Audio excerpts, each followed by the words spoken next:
Thanks, Richard. Let's pray. Creator God, when we contemplate the beauty, intricacy and abundance of your creation, we are awestruck. When we contemplate the ways in which we have marred and misused it, we are deeply saddened, and we ask your forgiveness. Too often, the nature and scale of the climate crisis seem to overwhelm us, and sometimes we feel that there is nothing we can do to make a difference. Gracious God, help us not to be overwhelmed. Help us to see where and how we can act to make positive changes, anywhere we can use our influence, our voice, individually and collectively, to encourage others to act and to work to promote change at local, national, global and systemic levels. We pray especially at this time for the G7 summit as it focuses on climate change and global COVID vaccinations. We ask that your wisdom, justice and compassion would prevail. Faithful God, we bring to you all that is growing within us, our plans, hopes, dreams, and even the vague thoughts which are not yet fully formed. Guide and inspire us, we pray, that these ideas might be translated into practice and in so doing bear fruit for you. Loving God, help us to live justly, compassionately, faithfully and gratefully, that we might better love and care for all that you have made. For we ask this in the name of Christ. Amen.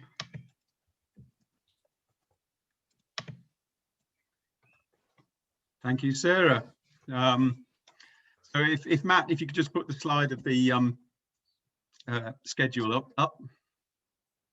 So I know that many of you are now regulars to this and will appreciate what we're going to do, but there's a few new faces I can see on the list. So just to explain that we're going to hand over to John in a moment to give what we might call the main body of his talk, and then there'll be a period for question and answers. What we'd like you to do is to put your questions in the chat, and then I'll sort of keep an eye out for the for what is being asked, and I'll ask the questions on your behalf. Then John's going to talk a little bit more, a separate talk about how his science has affected his faith and what he prays for. And after that, we'll move into breakout rooms for anybody that wants to share in some conversation. Obviously, that's not compulsory. There's no compulsion to go into breakout rooms if you don't want to. And then there'll be a little bit of opportunity for some plenary feedback after that. We'll have our closing devotions for the final 5 minutes, and it's at this stage that I remind myself that I need to give the apologies of Andrew Pratt, who has written a hymn for us for each of the 3 previous sessions and delivered the closing devotions. His family circumstances have changed and he's unable to make the meetings now, so he's written a hymn in advance on the basis of the abstract, and I'll use that as a focus for our closing devotions. The bottom line is that you'll be kept muted throughout the session. So if you want to contribute, do so in chat, and then I'll convey that to the speaker. So thanks very much for that. So moving on to introduce John. John is now retired Professor of Inorganic Chemistry at the University of Southampton. He was also head of school and Dean of Science for that university. And for most of his career, he studied catalysis and designed new methods to probe catalytic structures. I don't want to give away too much of the sort of subsequent story, because that's going to be the topic of much of his presentation. But I've come across him through his involvement in Eco Church. His church, under largely his leadership and goading, I think, is one of only 3 Methodist churches to achieve gold status for Eco Church, and I think that's a considerable achievement. So we're looking forward to listening about his science and a little bit more about his science who's influenced his Christian activities as well. So without more ado, John, I'll hand over to you. Thank you very much, Richard, and to you and your team for what is an enormous amount of work to put all this together. It's I've watched all of the others and listened to all of the others, and I'll try to keep my end up now. Richard did mention in the one of the messages that this was considering people with different stages of their career. So the slide theme set I've got here is known as vintage, and we'll show you some of the vintage slides just now.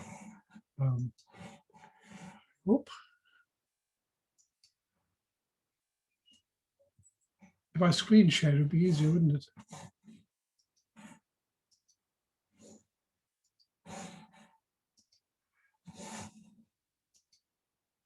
Is that okay? Thanks, Matt.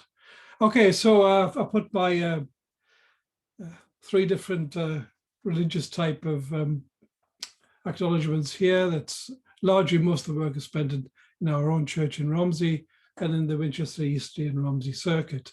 And the title is What Can We Do?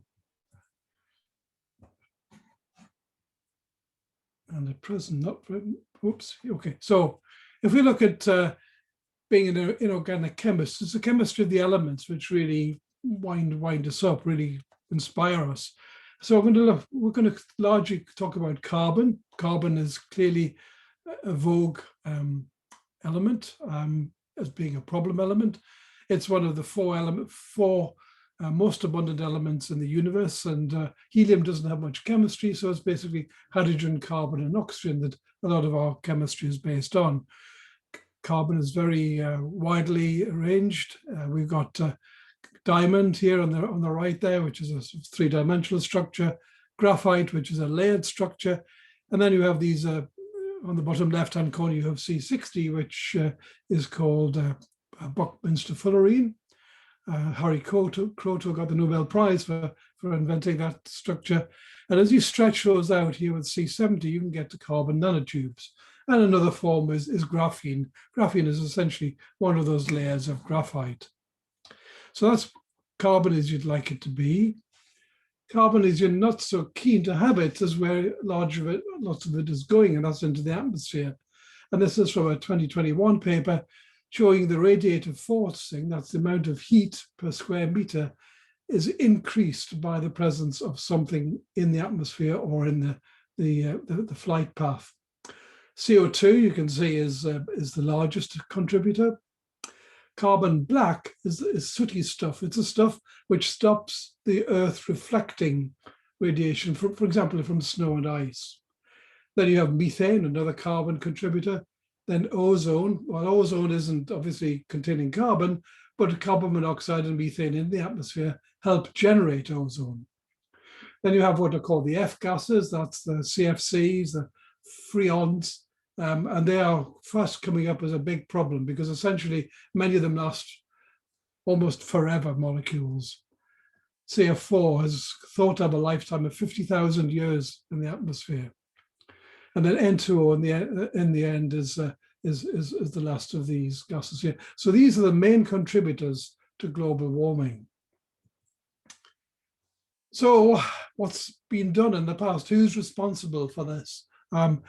Here we're going to show you a video which has got a series of numbers attached to each country. You can see on the map on the bottom right there under 1856 that if it's blue, it's from Europe, and if it's grey, it's from North America. And as we'll see, there's India and China will come up. So these are the world leaders since 1750 to 1856. We were streets ahead, more emissions than all of the rest world put together. It's a sort of Brexit goal, if you like, to achieve such an achievement. So let's see what happens over the period of time, because we all know we should blame somebody else. So you can see other countries are increasing. Our lead of being principal polluters being attacked. Now we're getting towards the end of the 19th century. And then there's an overtake around 1910. Our principal position, we're only second place now. Now we're going through the First World War. The general strike, the Depression, coming towards World War II. There's some changes after World War II again. And then the former Soviet Union is becoming increasingly in a power. There's a few more. China's appearing now. And now into the 1970s. Now I'm in Southampton now, these dates. Coming up to the millennium. We're still, we've dropped to fifth now.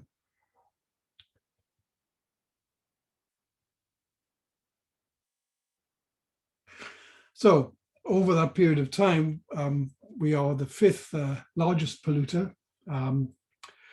Look at the countries above it. All of them have got a larger population than we have. So as individuals, our history is not that great, really, I'm afraid. So let's track this through a lifestyle. See our own responsibility as a family. John William Evans was born in 1868 in Whitehaven. The family before that came over from Ireland. I don't know what happened, what they were doing then, but I presume that they meant that hewing coal was better than doing whatever they were doing in Whitehaven. So in 1893, when he was 25, he was a coal miner in Gateshead. He married a pharaoh. Pharaohs, you know, go way back. It's a Cumbrian name. My grandfather, then in 1891, he was born. He became a coal miner at a very early age, and perhaps not surprisingly, he joined up in 1914 and went to somewhere where it's probably the sky was brighter for a while. But he was 25 in 1916 in the Battle of the Somme, and that was the end of the family as coal miners because he was injured sufficiently that he couldn't go back down the pit. And so he worked in Vickers Armstrong's. So my father was taken out of school to join Vickers Armstrong's, which was a great thing in the 1930s that you could actually get a job. On the 21st, he was 21 on May the 29th, 1940, and he was in a church hall then in Dunkirk, waiting to be evacuated. When I look at this, my life has been a doddle. The biggest problem for me at the age of 21 was really that would we retain the World Cup? It was the Mexico World Cup and the defeat against Germany, which was, if Gordon Banks hadn't been injured, we'd be all okay. So my journey has been this. You can, the top right, Dilston Road Methodist Church in Newcastle upon Tyne, then to Hines Street. And in Hines Street, we met this lady who has seen us through the rest of these travels. On the bottom right-hand side, you've got English Gothic. On the bottom left-hand side, you've got pseudo-English Gothic architecture. In essence, it's a circuitous route to get from Marylebone to the middle of Hampshire. And that's where we've been ever since. In terms of science, I got involved in carbon chemistry, what are called metal carbonyls. That's chemistry of carbon monoxide with metals. From 76 to 2010, I was in Southampton. There was a break so that I could be reappointed on research contracts part-time. And then I was worked with the Diamond Light Source, which is the figure down the bottom right-hand side. I mean, if you want to get a scale, you could look at the size of the cars in that photograph. And again, I worked part-time in there too in the last decade. Something weird about what happens in churches and what you can end up doing. On the right-hand picture, there is left-hand picture is better known, picture of our chemistry department. It was the first chemistry department for over 20 years that had been built in the UK. So we were involved in working out how to do things safely. So not surprisingly, when to Diamond, I was involved in trying to put laboratories together in a safe fashion. And the first beamline in the world was constructed deliberately to look at category 3 biological hazards was constructed there. And what my involvement was to make sure that everybody else was safe. So in fact, you can't hear this, but Fiona is telling you it's 5 times the size of a football pitch. It's an X-ray machine, biggest for a generation, from Didcot.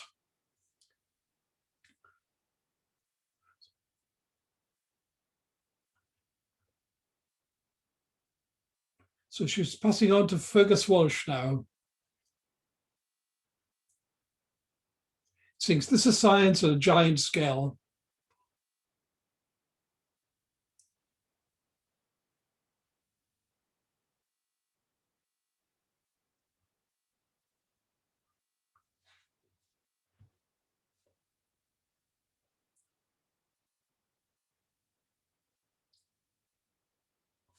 In a sense, it looked like a large cathedral, only a bit bent, really. And one of the topics which has been studied mostly has actually been the structure of viruses.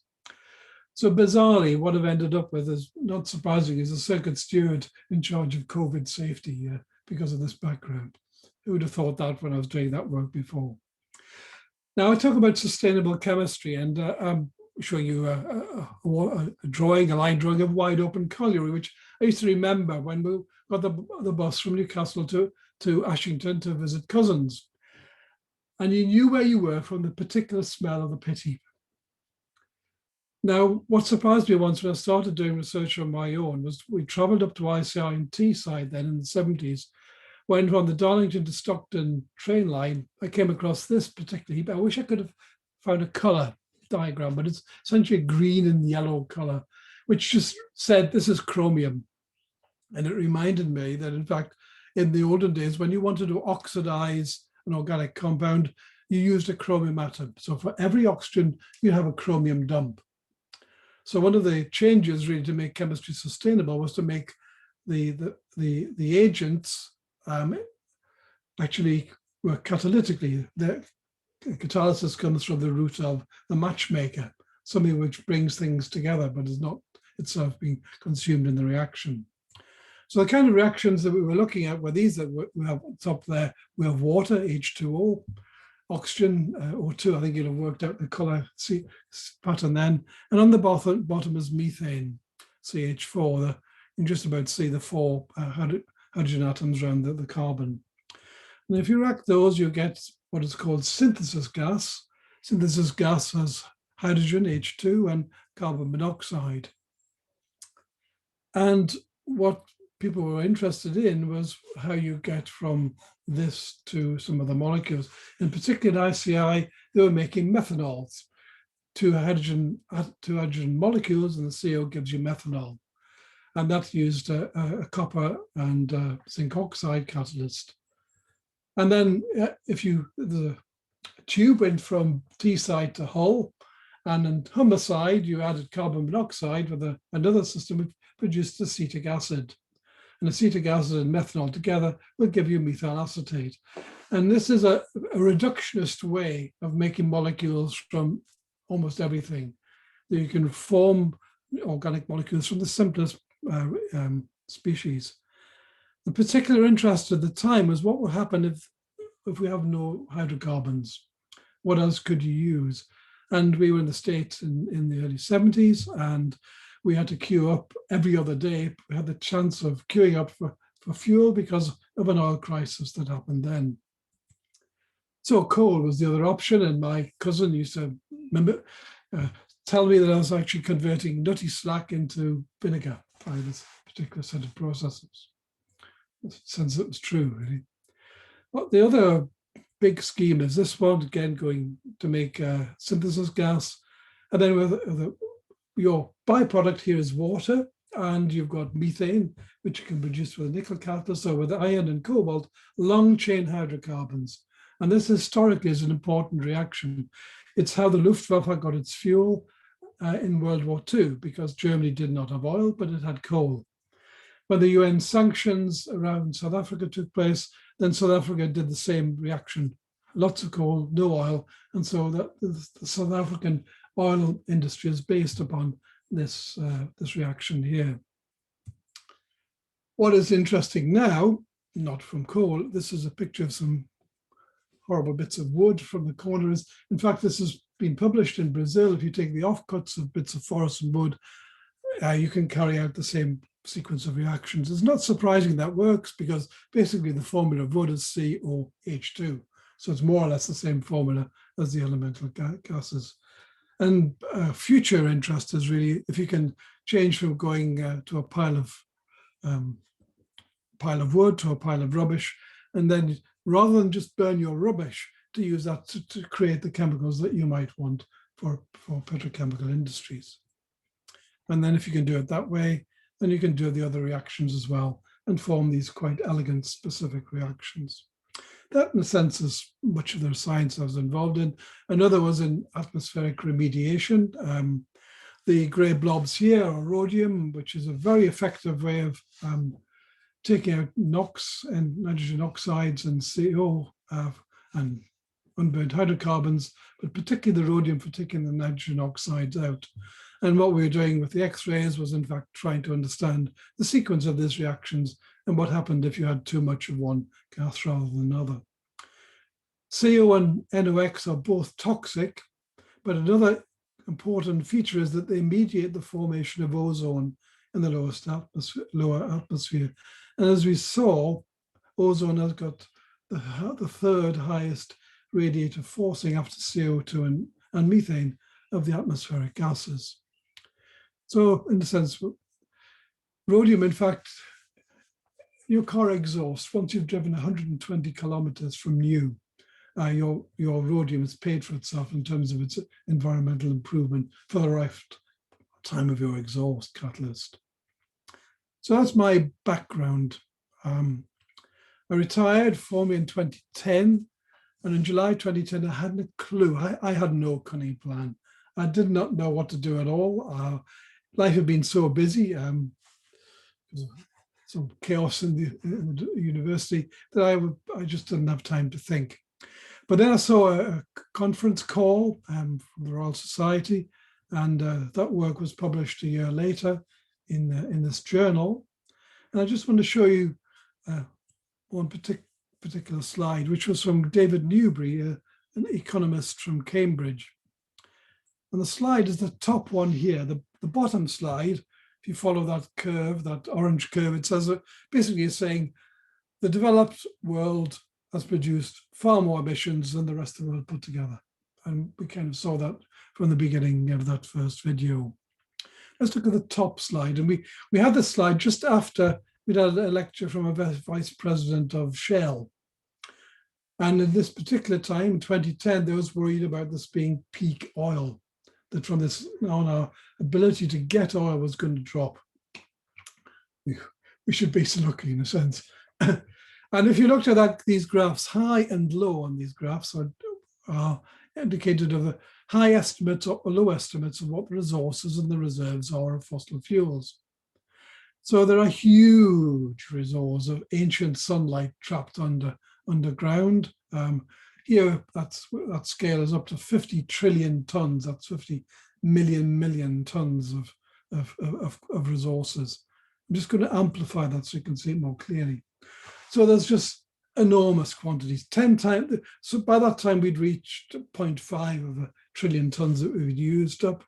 And then all of the rest is available. Now, what David Newby did was plot this graph.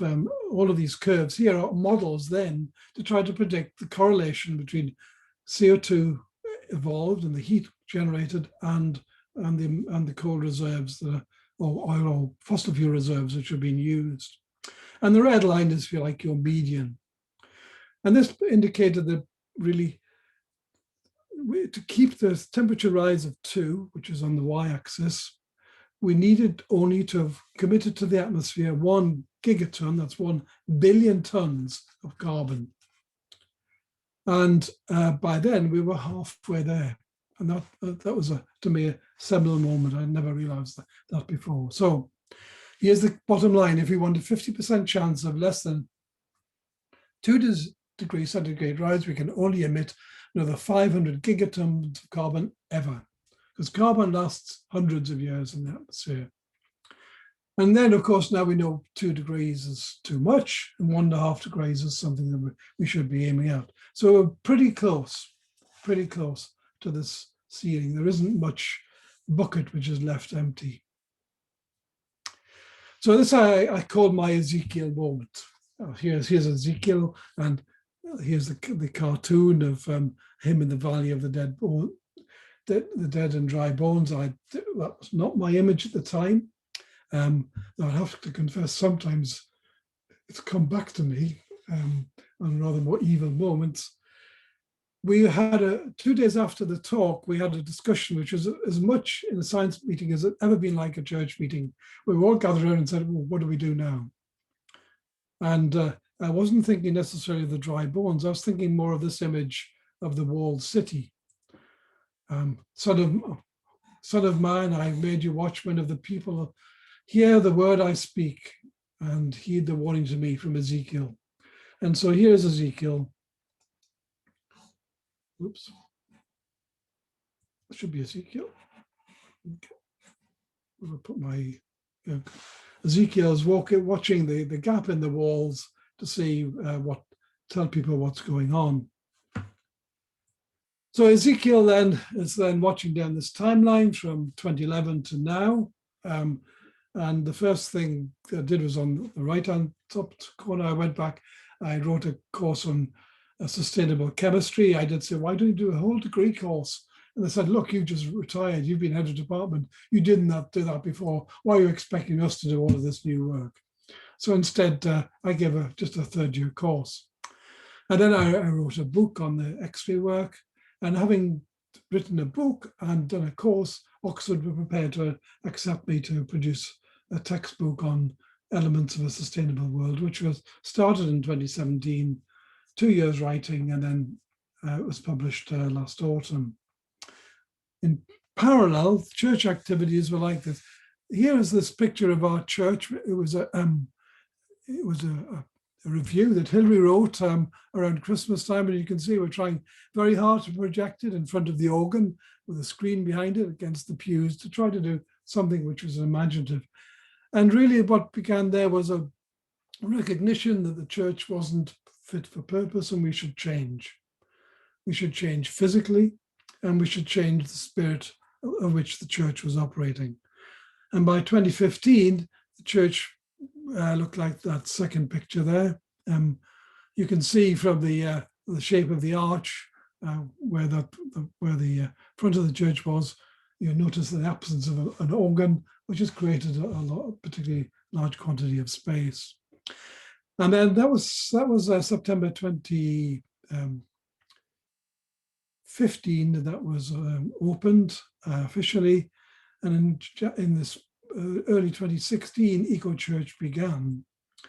And so having invested in this, we thought we were in good shape for Eco Church scheme. Got a bronze award a couple of months later. The second part of the scheme towards the back of the church buildings gave us enough points to get to a silver award. And then last year we, in a sense, almost naturally, because I know Minister Gareth once said in our interview that it seemed the most natural of the stages, because having gone through the early stages, it became embedded in people thought in a different way. And so we got towards a gold award, and then we rolled this out across the circuit. And this is the first Eco Circuit award in the country. Actually, it's still the only one in the country. So all you circuits there, there's something to aim at. And then there's an emblem in the bottom there called Stewarding Precious Earth. And what's in a name?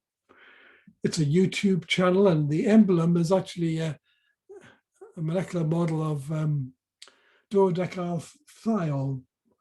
It's the skeleton of a thiol. It's not the naturally most low energy form. It's slightly distorted. It's a slightly strained form.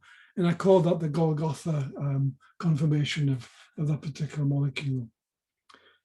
Precious is a pun for precious metals, platinum, rhodium, and palladium, which are involved in sustaining our environment to an extent by trapping out the more toxic things from the combustion engine. And the rare earths are these elements here. I asked for the book design to be basically, it looked like the earth with tiles of the element, and the artist produced something far nicer than I would ever have thought of. These elements here and the symbols are of the rare earth elements. So the rare earth itself, as a sort of silver metallic globe, is surrounded by these individual elements. And to the right of the earth is neodymium, which is one of the key elements in the magnets which are in wind turbines. When it gets hotter and more difficult, as in a car motor, you need to strengthen the magnet against temperature. So on the other side, you've got dysprosium, dy. So those are two key elements which are precious in also sustaining our world as it is, and hopefully helping it recover from what we've done to it so far. So all of the things that we've done before in terms of church and a bit of science in the book, there are little elements, little clips of about 5 to 10 minutes trying to explain those to people that are hopefully that are understandable. But what can we do as churches and individuals in our kind of normal background?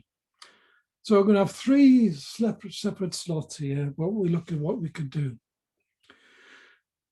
Churches particularly will generally often support and should support development charities.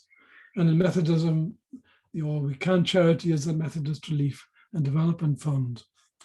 And here are 2 projects which picked from their website. Adolescent Girls and Literacy on the left from Malawi, Combined Literacy and Health Program for rural adolescent girls and boys aged 10 to 19 who've missed out on school. Combined literacy and health education. And in Uganda, where we have the sewing machines here, this project exists to empower children, women and their families in health, social and livelihood skills. Looks to educate rural communities on issues such as sexual and reproductive health and gender relations. So 2 key aspects. And what has that got to do with climate change? Well, what that work can do is what is shown in this slide. So let's look on the left-hand graph, and the hard line here is the population of the world as measured since 1949, which just happens to be a year of birth. And you can see it's inexorable rise by more than a factor of 3 in our lifetime. So that's looking at the scale on the left-hand side. But there are some kinks and bumps if you look carefully on that curve. And if you look at the other curve, which is the percentage population change, that's the one with the open squares, you can see it hit a peak around 1960. And so the population change expressed as a percentage is, with one blip there, has been dropping ever since then. Now look at the other curve. And if you look at the fertility of people, which is the left-hand column, which is the circles, you can see that has dropped from 1950 to the present day. But also look on the other slide, you can see that child mortality has dropped as well. So the child mortality has dropped, that's the left-hand column, and fertility has dropped on the right-hand column. So now the world average child fertility is very close to what we were educated was the UK standard of 2.4 children per family. 2.1 is the figure which would maintain the population. So let's look in a little bit more detail of what that looks like.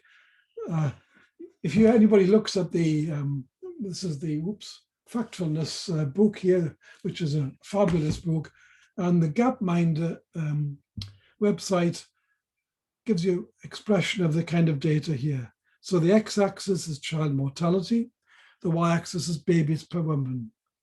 And we're starting off at 1800. The blobs are individual countries, and the bigger the blob, the bigger the population. And the colors are different. Europe is yellow here. You've got Asia and China in the red. The States is green. And then Africa is a sort of cyan color. I mean, just look at those figures in the 1800s. More or less, in some countries, more than half of the children did not reach the age of 5.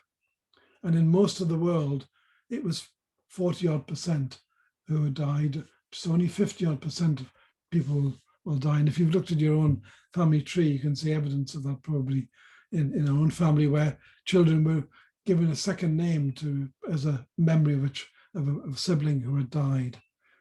So we're going to watch this right through to the present day and just see if you see any differences.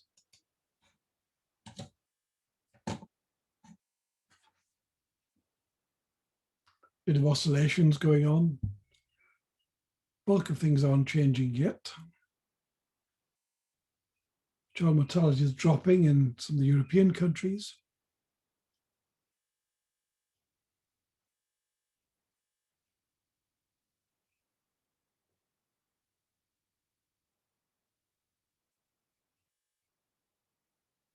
Going into the First World War now.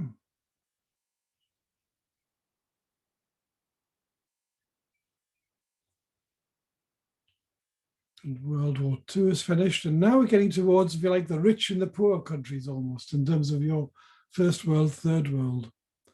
But what's happened since then?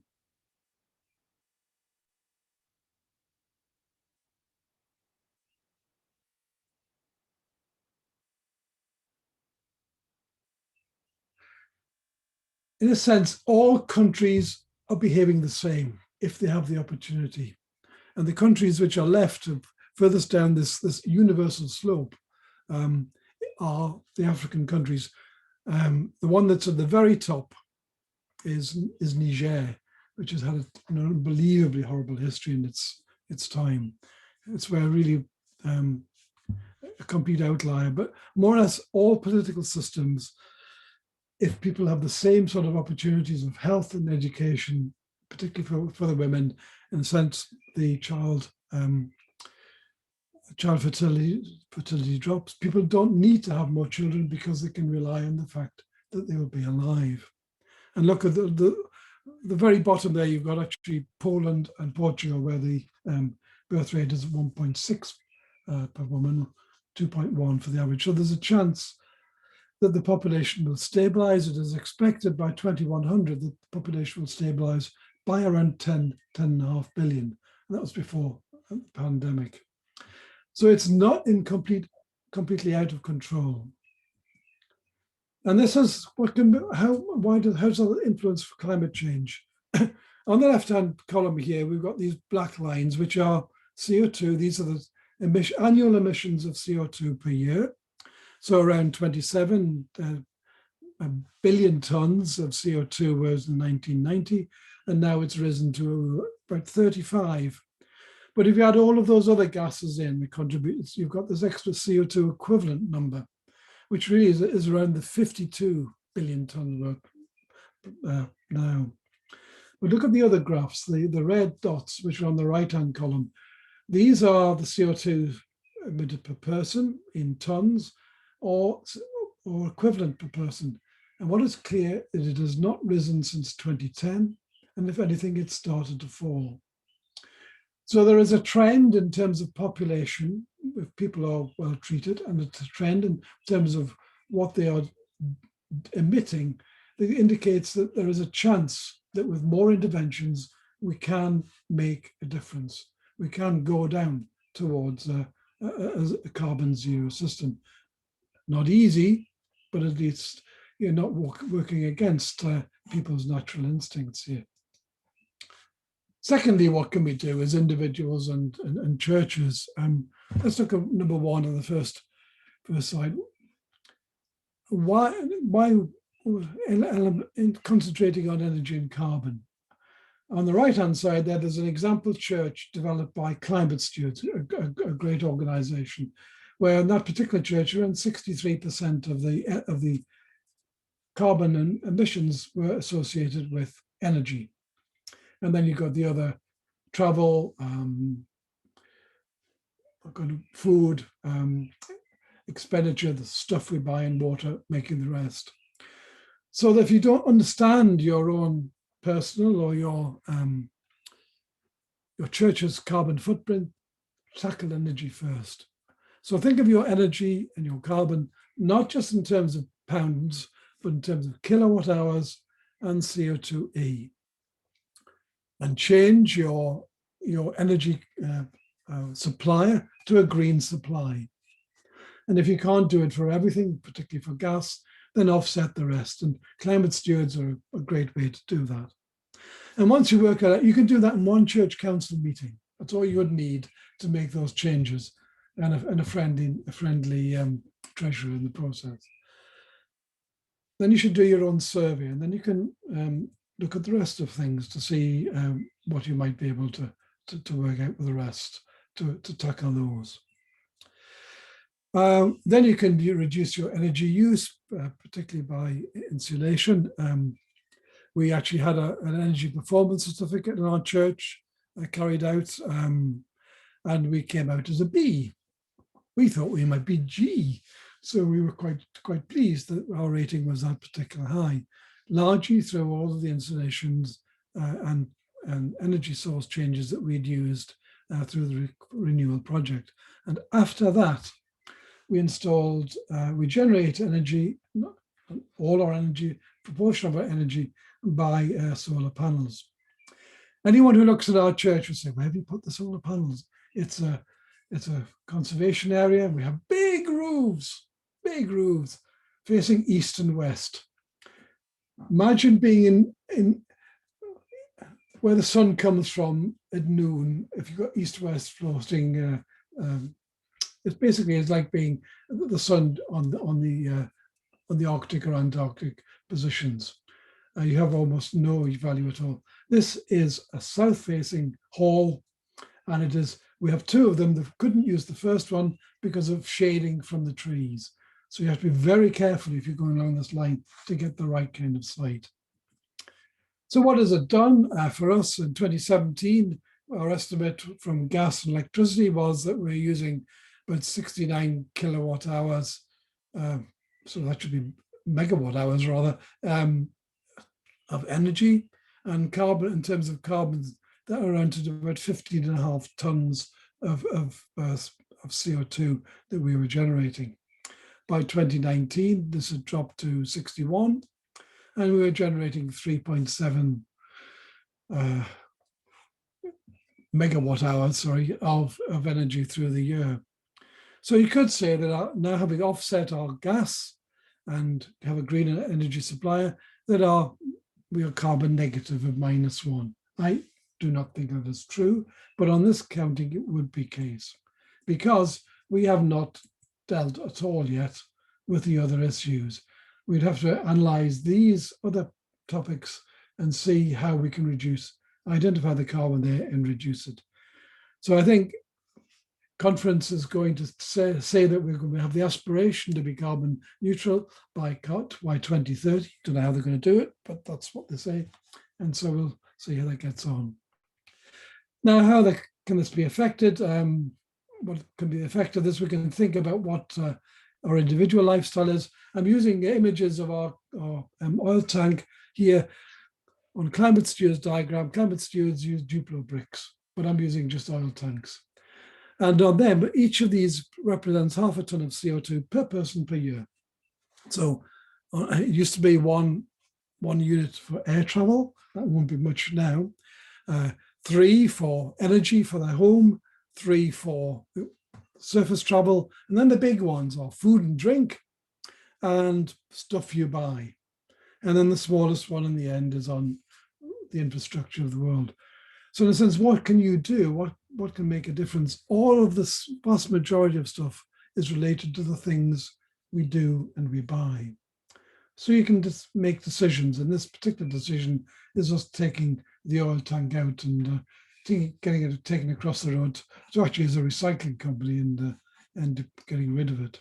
Thirdly, what you can do, you can look into your worship space and what you do. On the left-hand side is a green communion table, and we have on the left of the table there people showing we want social justice to take place. On the right hand is a harvest. You can see on the left of the table we've got plenty with water flowing. On the right hand side we have paucity because of drought.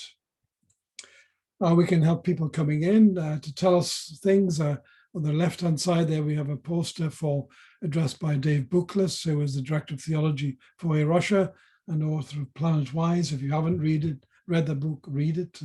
It's it's a great introduction to this.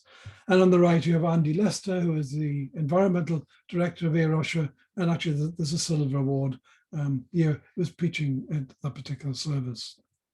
You can go further down out into the community. We had Merrick Shrokosh, who is an oceanographer and written with the theologian Blue Planet, Blue God. And this was an extremely popular event for people coming from the community to look at issues about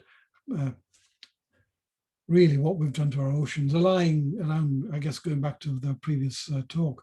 And then we have a Christmas tree festival, and this is my eco tree made out of tin cans. And in the little bowl there, you've got a pledge card for people to look at their carbon footprint. So the different ways. And then a green fair. Here's one just to show that we're going to be open at that particular time. This was the second green fair.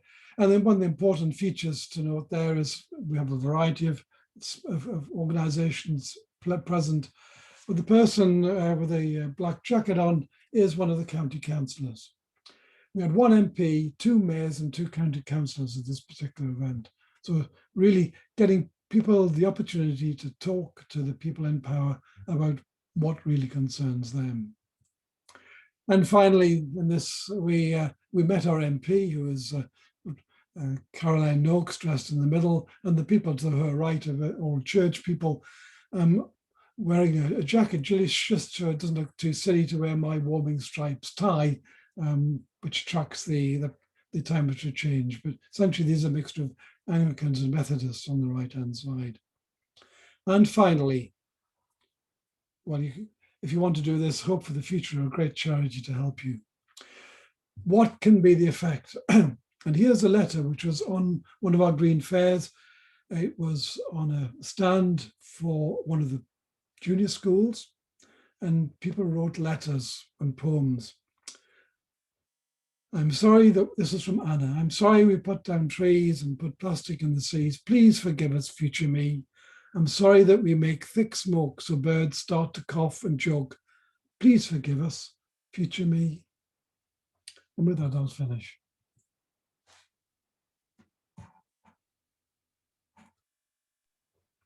So thanks very much for that, John. And I think we've got a short audio clip from Rowan Williams. No, that's later. Oh, that's after the second talk. Okay, yes. Yeah, sorry. Yeah.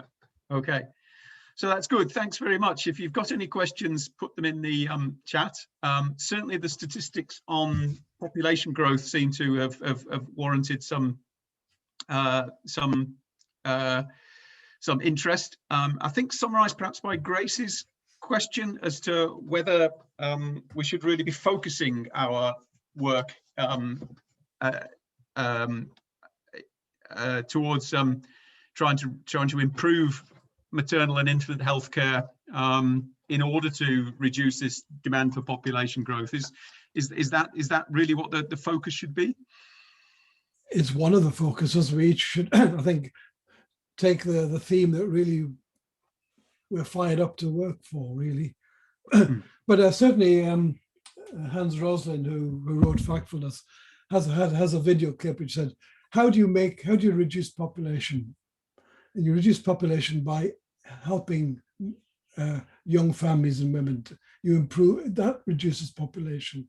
If you do the other thing, if you make their conditions worse, then people will go back to their previous patterns. We had a bishop from Uganda visit us in the church 2 or 3 years ago, and he said in his region, most women had 8 children, some had 12. And what that was saying to me, that region of Uganda is extremely poor, that they are really desperate in need of health and education development. You can also plot a graph against life expectancy, but I think the one for there's a similar relationship, but the one between child mortality and fertility is the strongest one that I've seen, really. I think it does give us a message what to do.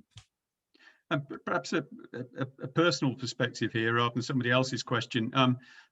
Where we find population growth, we find it in the poorest populations who don't actually use very much carbon, who don't generate much carbon dioxide at all. So to me, the issue isn't whether the population grows, the issue is whether the population that has grown wants to adopt Western lifestyles. And I think the interesting thing there is it puts the emphasis on us to reduce our carbon footprint rather than seeing this as a problem that's coming out of the global south. How do you see that perspective? I basically agree with it. Last night we were watching involved in the climate justice for all discussion, and some of those points came up in exactly the same way then. Yes, we've got a residue of problems which we should own up to. It is also clear that the EU's carbon emissions are now less than the world average, which probably surprises us, but we've got a legacy that we've put up there, and that will go for a long time. I think what is crucial is that people in the developing world are enabled by investment to skip out what we've done, to skip out the fossil fuel option, but to go to the renewable ones. Some things work well. A solar panel in a warm area in Africa does pretty well. It does a lot better than one in Aberdeen, for example. And so there are ways of producing local energy supplies which will work extremely well. Then there are people who are developing better versions of local wind turbines that would also enhance the number of opportunities. Presently, you would never put a wind turbine on the majority of churches because the yield would be so poor. It needs new engineering designs. I was going to suggest we rounded it up there, but I'm particularly intrigued by Sue's question, particularly given that we've got a chemist on site. What do you see about the prospect for widespread carbon capture technology? Yes, if you do a chemical reaction, if you take carbon dioxide plus calcium silicate, so that's carbon dioxide plus a standard rock, then there is a favorable chemical reaction which goes to calcium carbonate and silicon dioxide. So you're going from carbon dioxide plus rock to limestone and sand. Now there is a project which is working in Iceland that does that. So although most of the green community poo-poo carbon capture, and largely it's because they're saying we should not rely on this and we should not rely on that. We should change our lifestyle in a way which doesn't need it, but we will get it wrong. And we need extra technologies when we can get it to give ourselves some room, some scope, because we know things will go wrong. We don't know how much more emissions of methane there will be from Siberia when the permafrost is melting. There's a lot that can give us positive feedback, unfortunately. Okay, in order to keep on time, I'm going to draw that interesting discussion to a close now, but I'll ask you to pick up the microphone again, John, and give us another 10 minutes. Yeah. So this is praying for our planet, and just a few snippets and then a very short video, very short audio. The message for all time, Psalm 104 is wonderful. And the message translation of this one verse, I think, is a great one-liner two-liner to take away. The glory of God, let it last forever. So that's your sustainability. Let God enjoy his creation. And so much we've done, which is detracting that. But that sometimes used as a strap line in services. From an inorganic chemist's point of view, Job is wonderful. Job also has got great opportunities for you to look at creation. And here's an inorganic chemist's version. There is a mine for silver and a place where gold is refined. Iron is taken from the earth and copper is smelted from ore. The earth from which food comes is transformed below as by fire. Lapis lazuli comes from its rocks, and its dust contains nuggets of gold. Lapis lazuli is this deep blue color, is ultramarine. And in fact, there was a plant in Hull which made ultramarine, and I think the world was a blue place all around that. It's actually made out of sulfur radicals that are trapped in a zeolite cage, a clay cage. So this is, for me, at least it brings inorganic chemistry into biblical realm. Continue that wonderful chapter. But where can wisdom be found? Where does understanding dwell? When he established the force of the wind and measured out the waters, when he made a decree for the rain and a path for the thunderstorm, and then he looked at wisdom and appraised it. He confirmed it and tested it. And he said to the human race, the fear of the Lord, that is wisdom, and to shun evil is understanding. So in a sense, the pillars were the fear of the Lord and the justice that would come from shunning evil. What about a prayer for our time? I have to try and move this way. Oops, my screen's blocking the quotation. This is a slight misuse of the way we produce paragraphs from the original Greek, but I'm going to use it anyway, because normally the last line is attached to another two-verse pairing. He said to the crowd, when you see a cloud rising in the west, immediately you say, it's going to rain, and it does. And when the south wind blows, you say, it's going to be hot, and it is. Hypocrites, you know how to interpret the appearance of the earth and the sky. How is it that you don't know how to interpret this present time? That, to me, is a message for our present time. And then you have this next line. Why don't you judge for yourself what is right? That, I think, is a take-home message for us. In terms of prayer guidance, one book that I found particularly helpful was Rowan Williams' Easter book, Being Christian. And 2 lines from what Williams said. Prayer is God's work in us. It's one aspect of prayer. Prayer is the life of Jesus coming alive in you, being, if I can, Jesus' footsteps. And implicit is living justly in the world. And then he went back to the early fathers of the church, and from Origen he picked up this: do your fasting, do your giving, do your reconciliation. And stating here that being ready to pray is being at peace with other people. So in terms of aspect of prayer, deep prayer requires, being in peace with other people, living justly, and achieving reconciliation. Now, the last couple of minutes is actually from an interview from Rowan Williams, and Matt will play it. It's by the group called Nomad, and the context is that they're discussing what effect the Spirit had on the early church and turning to prayer. So, Matt, are you okay?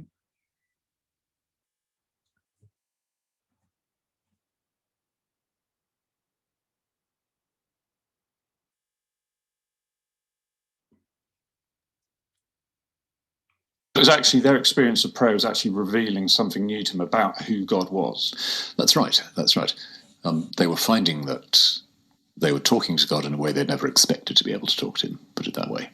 And they realized, therefore, looking back, well, something's been revealed. It's not as if revelation drops from heaven with a little message, but things change. You look back and you think, I've learned something. I've been given something. Could you say a bit about how you think our experience of God in prayer should be shaping our beliefs in the church today? I think our experience in prayer still shapes what we say about God, and still ought to. And I'd start, I think, by going back to that early Christian sense that what you get is confidence when you turn to God. You know you'll be heard. You know you'll be at home. There's a welcome. And I find myself going back to this again and again in the context of the contemporary church. Why are we so anxious? Why do we give off vibes of near panic all the time? Because a lot of Christians and Christian communities do, rather. It's all going to hell in a handcart. And actually, the feel of the New Testament is rather different from that. So that's one thing I'd certainly want to underline. We ought to let that confidence and gratitude somehow flood what we do and say. And I think that also has to do with another dimension of what prayer is about, which is simply adoration and silence. We open up to God in silent adoration because God is God, and nothing will stop God being God. And to sense that nothing stops God being God, again, ought to generate in us a kind of stillness, a kind of lack of anxiety. And that's why, if you think of one of the great spiritual teachers of the Christian tradition, St. Teresa in Spain in the 16th century, the famous bookmark that she's said to have used, "Nada te turbe," let nothing disturb you. I'm done now. Okay, thank you much. Thank you very much, John. That's given us a huge amount of stuff to think about. So we're now going to move into breakout rooms for about 15 minutes. If you don't want to go into a breakout room, just don't accept the invitation that asks you to join one, and you'll stay in the main room. We'll have a little bit of feedback in 15 minutes time when those breakout rooms come to an end. I'm just going to put into chat 3 questions. I think that's happened. That we obviously you're in a breakout room. You can do what you want. You'll probably want to introduce yourselves to each other. You can then think about if there's anything particular that struck you about what John has said. The question he'd like you to ask each other is, what more can you and your church do for God's creation? And then finally, there will be a little bit of a time at the end to just consult John again. So if there's anything further you'd like to ask of John, then have a chat about what that might be. So we'll divide you into breakout rooms, accept the invitations, and we'll come back into this joint session in about 15 minutes time, which will be at 40, 50, about 10 to 9. So we'll see you all together then. Matt, work your magic.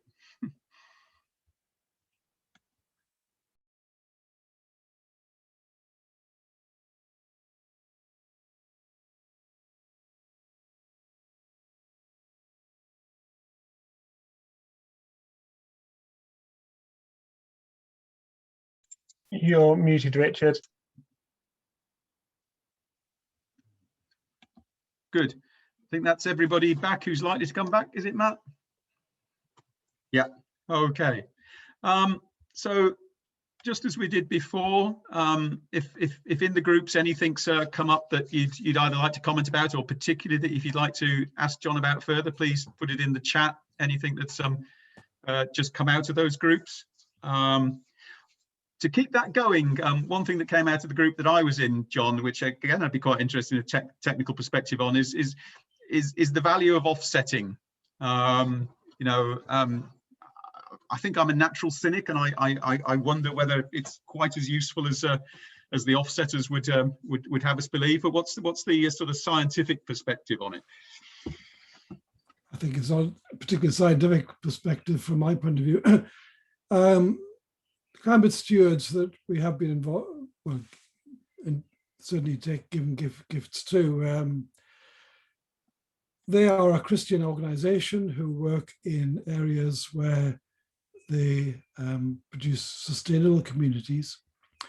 There are areas where the warmth will generate a very fast tree growth. And so there's a lot of binding of the carbon there. So it's not just a single thing of just offsetting for the sake of planting trees. It's a project. These are projects which try to create sustainable communities. One is in Mexico, which in a sense is trying to create an area of oasis, where as my wife found out when she visited Mexico, it's a transit area for people coming from countries further south, where that climate change has meant their crop growing ability is very small. I think, to be honest, I see it as, Jeff, it's climate stewards. I think I see it as a first step, and then it's a way in which you've addressed the problem and you've done some good. In a sense, what you're doing is really donating some more money to the kind of charity that makes people in poorer areas better off, in a better situation. I think then your duty is then to try to do other tasks, other changes, to make your carbon footprint naturally, intrinsically lower. But that takes more time and more resources. So that I see the offset as a positive way forward. A positive temporary solution, and I think Yes, implicit in that is making sure that you go to a reputable absolutely company or charitably. Yes. I've now put the name Climate Stewards in the chat, and we'll put it on the website afterwards with a website. So that should people should be able to do that. Colin's come up with quite a technical question about ozone. Don't know if you can see that. Ozone is a greenhouse gas. Is it a problem at ground level, but needed in the upper atmosphere? Because of course we remember the problems 20 years ago was the fact that we didn't have enough ozone in the ozone hole. So. Right. Okay. Yes, it just seemed counterproductive. I tried to do this in a video on ozone, but there are two, if you like, the two lowest layers of the atmosphere: the troposphere and the stratosphere. The stratosphere is where ozone is beneficial because it absorbs hard ultraviolet light, then splits into an oxygen atom, and that absorbs the ultraviolet. That light doesn't get through into the lower atmosphere, but ozone itself is actually, ozone is virtually the same shape as water, only there are oxygens, and it absorbs in the infrared very, very strongly. And so in the lower atmosphere, it's a problem. It doesn't last very long. It's a transient. It's only days, but its standing concentration is fairly high because basically it's the nitrogen oxides, carbon monoxide, and methane, which themselves last only a short space of time, but in their decay process, they generate this generation of this ozone.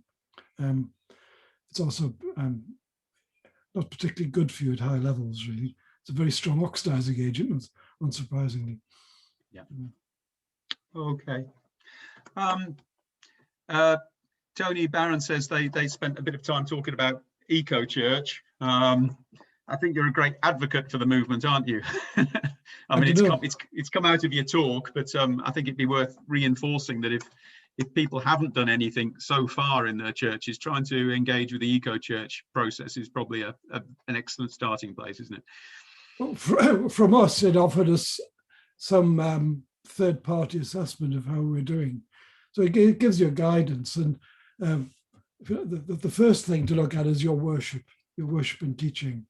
In a sense, what was good for us to find that actually we did okay on the worship and teaching, and it created after our renewal project, a sort of spiritual ethos that made people look a bit outside themselves, which is required for the other aspects, particularly the global and community relations and people's changing lifestyles. Yeah. And the other organisation that you mentioned that I think we should just give an extra plug for is Hope for the Future. Yes. Do you want to say a few words about them, just a little bit more about what they actually do? Hope for the Future started off particularly only as a faith-based organisation, but now broader. They deal with local communities who are trying to interact with their MPs and to do it in an effective way. For example, we've had a dialogue going for some months, trying to design appropriate questions to take to your MP. We had 20, the photo I showed, we had about 20 people meet the MP, and we hadn't worked out a thing about what we wanted to say. So you're easy pickings. It's, if you do the preparation well, then you can affect a change. You're not going to change black to white, but you might change, I don't know, cyan to a slightly darker shade of cyan, a more pure form of, you can only affect so much, but you have a chance. So it's to help you prepare with concordant questions which are relevant at the time. Yeah, so I just wanted to make sure those, we've been working with both of these organisations, Eco Church and Hope for the Future, over the last 4 or 5 months, and I just want to reinforce how really useful it's been to provide a scaffolding for us to do our work, and provide that basis for doing things. So I'd really recommend that. I want to finish off, John, with a question that who is it's asked? Just give it some credit. Bernadette said, we spoke about hope. What gives you hope? And somebody later in the chat kind of reinforced they'd like to hear the answer to that question. So could you just finish off with a few thoughts on hope in this situation? Sometimes I can understand people thinking it's in short supply. I think there are trends which, to me, that if you like, the most gold line one is the link from all we can through helping people in the third world and, well, if you like, emerging world situations, and the effect that has on family life, on personal life, the quality of life, which is positive for global analyses. That, to me, is one side of things that work well. Another side, which was gives hope, was actually going back to ozone. It was the Montreal Convention, which Concordat, which produced a definition which said you should not use these compounds for the sake of the planet, for the ozone hole, and that worked. Of course, people then got new gases. They were very inventive, and they produced some of the most horrific greenhouse gases since then, which now are also under control, particularly by the EU. So there are elements to show that international cooperation can help and make a difference. We have to pray that COP26 is a success, and I think part of our prayer is to be reconciled to each other and work together to put a common front on this. Okay, well, thank you very much. One of the real downsides of these virtual meetings is that there isn't an appropriate way to express our thanks to you, John. But on behalf of everybody, I'd like to say a real thank you for putting your talk together and sharing your thoughts with us. As with all the other sessions, it's been extremely good. So if anybody would like to just put a note in the chat to voice appreciation, I think it's really good for John to be able to read those. But I'm going to finish off with just a short act of devotion by reading the, I'll share my screen, I think, reading the hymn that Andrew Pratt has written. Does that work? Yeah. Andrew Pratt has written on the basis of the abstract that John supplied. So we'll read this as a prayer. Let us pray. To work with God, we need to learn each nuance of this earth, the way the planet shifts and moves its treasures, all their worth. We search out every finite source, yet sometimes lack the care to measure out just what we need, to leave some resting there. And now we start to comprehend not just this worldly wealth, but how its use can build, enhance, or damage earthly health. Not just the strength of humankind, but climate's synergy, the balance on which life depends for its vivacity. So now we learn to understand the calling of our race, to stand in watch, to call and act within each time and place. Not just renewing white bleached bones or raising dead to life, but clothing every word with love, where hatred once was rife. Amen. The next session I'm really looking forward to. I've looked through to all the sessions. We've got a young woman from Steph Bryant, who actually comes from not too far from us, from Wimslow, but is now the Schools and Education Officer for the Faraday Institute for Science and Religion. And she's going to share with us some thoughts about how we can support and engage with young people.